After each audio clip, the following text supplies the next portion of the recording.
Jadi kita ini sebagai perempuan ya harus ngambil bagian dari manfaat yang ada di dalam kitab ini.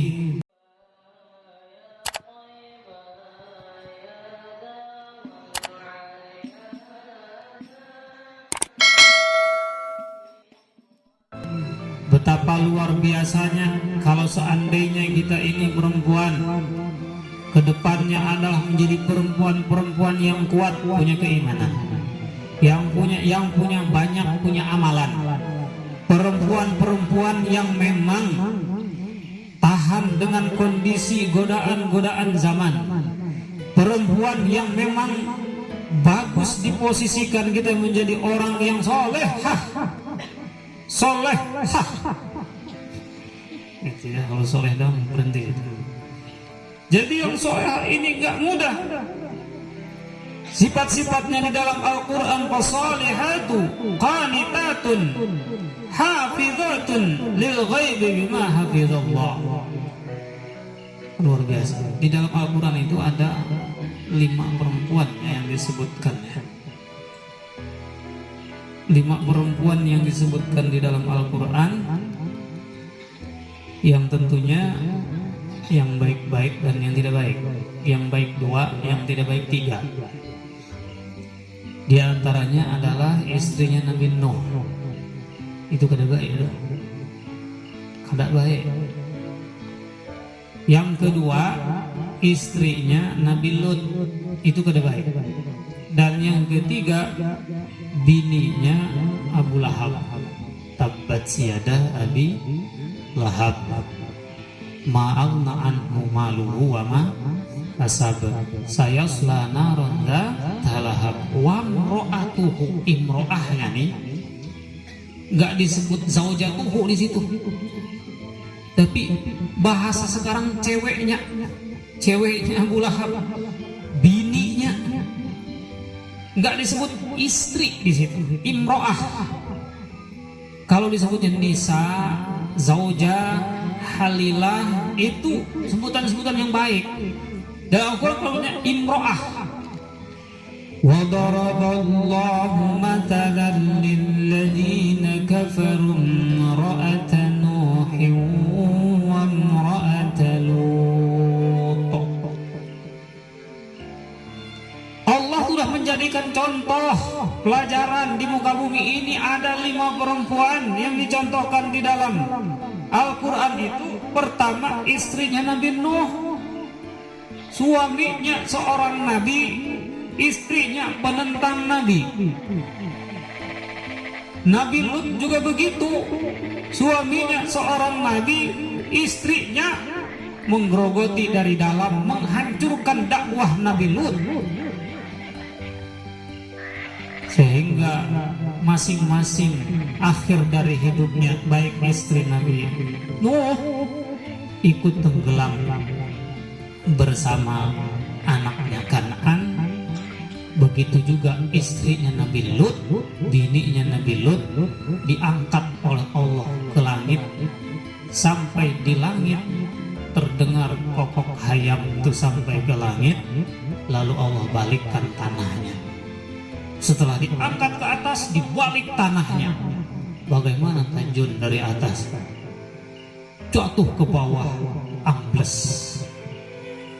Akhir dari kehidupan wanita seperti itu.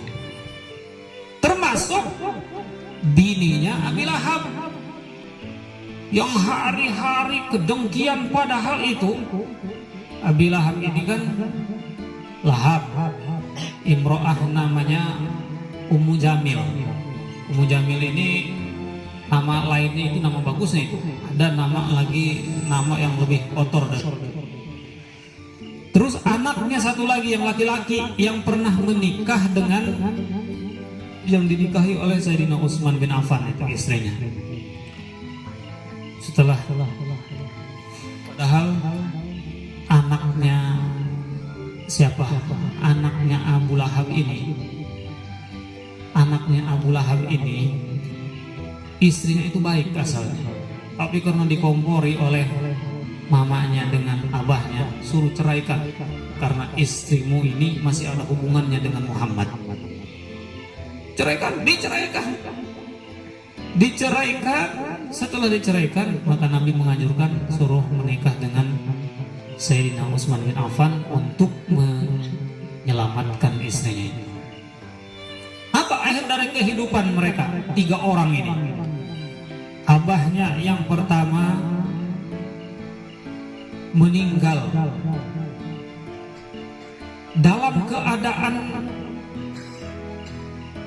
baunya itu sesuai dengan perbuatannya. Memang ketika masih hidup kan ya, yang selalu pernah meludahi Nabi bukan Abu Jahal aja, termasuk anaknya Abu Lahab itu juga sama pernah meludahi Nabi. Ketika meninggal ini abahnya, jenazahnya ini 3 hari 3 malam nggak ada yang berani mendekatinya. Kayak apa menguburkannya? Ngambil kayu bambu, dicolok dari jauh, ditajamkan dulu, disorok gitu, suruh masuk ke dalam lubang tuh, dijorok pakai kayu. Akhir yang mengenaskan dari Abu Lahab ini. Setelah itu anaknya ini yang juga memusuhi Nabi luar biasa, sekeluarga itu. Apa akhir dari kehidupannya? Akhir dari kehidupannya itu, anaknya ini ketika dia membawa kayu, tercekik lehernya oleh talinya itu sehingga mati. Dan yang terakhir yang ini kita bahas adalah perempuan yang disebut wa mra'atuhu hammalatal hatab.